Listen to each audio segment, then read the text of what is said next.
नमस्कार दोस्तों, स्वागत है हमारे इस YouTube channel Munna study classes में। दोस्तों, आज की इस वीडियो में हम लोग बात करने वाले हैं क्लास 10th की हिंदी वर्णिका का 5वां अध्याय धरती कब तक घूमेगी कहानी के टोटल सब्जेक्टिव क्वेश्चन का अध्ययन करेंगे। दोस्तों, ये क्वेश्चन आपके इस बोर्ड एग्जाम के लिए बहुत ही महत्वपूर्ण है, इसलिए दोस्तों वीडियो को पूरा जरूर देखिए ताकि ये वीडियो आपके लिए उपयोगी हो सके।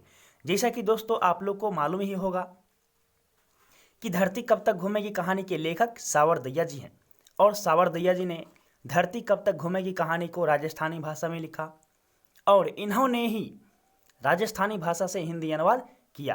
तो चलिए दोस्तों देखते हैं आज का हमारा पहला क्वेश्चन क्या है। दोस्तों, सीता अपने ही घर में क्यों घुटन महसूस करती है?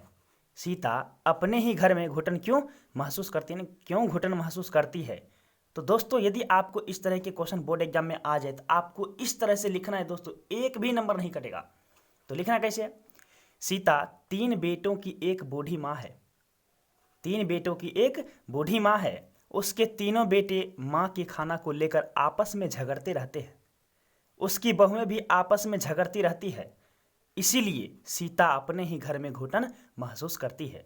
अगला क्वेश्चन दोस्तों, पाली बदलने पर अपने घर दादी माँ के खाने को लेकर बच्चे खुश होते हैं, जबकि उनके माता पिता नाखुश। बच्चे की खुशी और माता पिता की नाखुशी के कारणों पर विचार करें।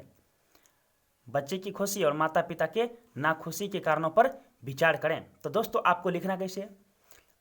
पाली बदलने पर बच्चे खुश होते हैं क्योंकि जिस बच्चे के घर दादी माँ के खाने की बारी आती है, दादी माँ उस बच्चे के साथ खाती है, एक साथ बातें करती है, साथ रहती है, इसीलिए खुश रहते हैं। नहीं, बच्चे इसीलिए खुश रहते हैं।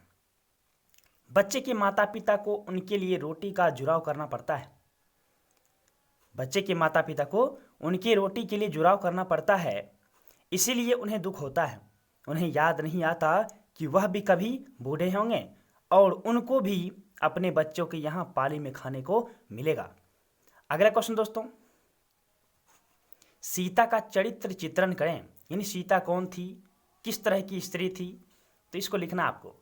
लिखेंगे, सीता अपने 3 बेटों की एक ऐसी असहाय और विवश माँ है जो उनके लिए बोझ बन जाती है। यानी अपने बेटों के लिए वो बोझ बन जाती है। बेटे और बहुओं के दुत्कार उसके हृदय को चोटिल कर देता है, फिर भी वह कुछ नहीं कहती। सीता स्वाभिमानी है। वह स्वाभिमान की रक्षा करना भलीभांति जानती है। वह मेहनत मजदूरी कर अपने जीवन का निर्वाह कर लेगी। निर्वाह करना मतलब यापन करना, जीवन यापन करना कर लेगी, पर बेटों से खर्च नहीं लेगी।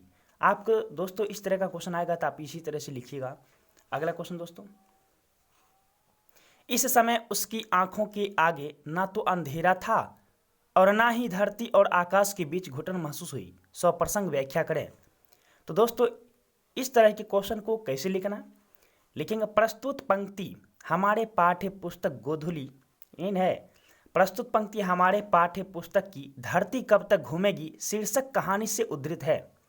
यानी ये शीर्षक कहानी जो है धरती कब तक घूमेगी की है। इस पंक्ति के द्वारा लेखक ने माँ के दुखों को अभिव्यक्त करने का प्रयास किया है। वह जिसके यहाँ खाती है उसका कुछ काम भी कर देती है, परंतु महीना पूरा होने पर उसे दूसरे के यहाँ जाना पड़ता है। अंत में उसके बेटे ने सोचा कि तीनों भाई पैसे दे देंगे, वह खुद बनाकर खाएगी। उसे बहुत बुरा लगता है। किसको? माँ को। माँ बेटे और रोटी में रोटी जीत जाती है। यानी रोटी ही महत्वपूर्ण हो जाती है, माँ कुछ नहीं। दूसरे दिन वह अंधेरी सुबह में अपने कुछ सामान को लेकर घर से निकल जाती है, जिसके कारण दोस्तों क्या होता है? सीता अपने घर से निकल जाती है कहीं कमाकर खाने के लिए। उसे अच्छा लगता है कि कम से कम अपने बेटे को माँ की रोटी के लिए तो झगड़ते नहीं देखेंगे। अगला क्वेश्चन दोस्तों,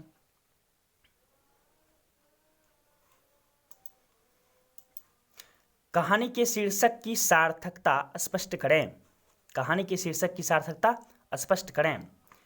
तो दोस्तों लिखना आपको, राजस्थानी भाषा के प्रमुख कहानीकार सावर दहिया द्वारा रचित धरती कब तक घूमेगी शीर्षक कहानी सामाजिक विडंबनाओं को चित्रित करती है।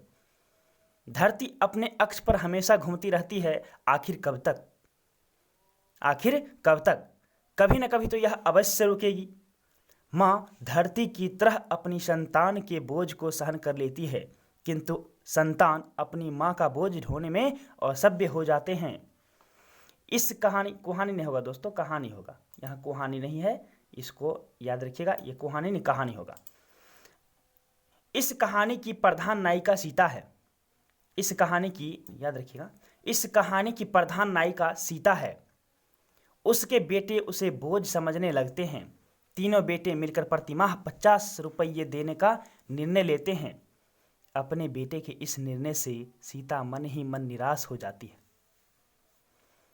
उसे अब घुटन सहन नहीं हो पाता है। बेटे के इशारों पर वह कितने दिनों तक घूमेगी? अगले दिन सीता अपने 2-4 पूर्व पुल्लों की गठरी बांधी और अंधेरे ही अंधेरे घर से निकल गई। अतः इन दृष्टांतों से स्पष्ट होता है कि प्रस्तुत कहानी का शीर्षक सार्थक है। इन बिल्कुल सत्य है दोस्तों, कहानी का शीर्षक जो लिखा गया बहुत ही सही है। अगला क्वेश्चन दोस्तों, कहानी का सारांश प्रस्तुत करें। कहानी का सारांश प्रस्तुत करें। लिखेंगे कैसे दोस्तों? तो लिखना है धरती कब तक घूमेगी। इस पाठ के लेखक सावरदया जी हैं। इस कहानी में उन्होंने सामाजिक मूल्यों एवं उसकी संवेदनाओं को प्रकट किया है। एक माँ अपनी संतान के लिए सब कुछ अर्पण कर देती है, किंतु वही संतान उस माँ को बोझ समझने लगते हैं। माँ धरती की तरह सर्वसाध्य होती है, यानी सब कुछ सहन कर लेती है। धरती पर तरह तरह के जुर्म ढाए जाते हैं, फिर भी वह बदला नहीं लेती। बेटे बहुओं के द्वारा उपेक्षित होने पर भी माँ उनकी शिकायत नहीं करती। अंतर्मन में सारी आशाओं को दफना देती है। इस कहानी की प्रधान नायिका सीता है। अपने पति के मरने के बाद आशान्वित होती है, यानी आशा करती है, आशान्वित होती है कि उसके 3 बेटे हैं, कोई ना कोई उसके जीवन रूपी नौका को पार कर देगा, किंतु विधि के विधान को कौन टाल सकता है। माँ उनके लिए बोझ बन जाती है, पाली बांधकर उसका भरण पोषण करते हैं। एक दिन ऐसा भी आता है कि ये नियम भी भंग हो जाते हैं। अब वे 50-50 रुपये प्रति माह खर्च में देंगे। पहले से घुटन भरे जीवन जीने वाली सीता अपने बेटों की इस निर्णय से विक्षुब्ध हो जाती, दुखी हो जाती है, निराश हो जाती है। अपना ही उसे पराया लगने लगता है। किसको? सीता को।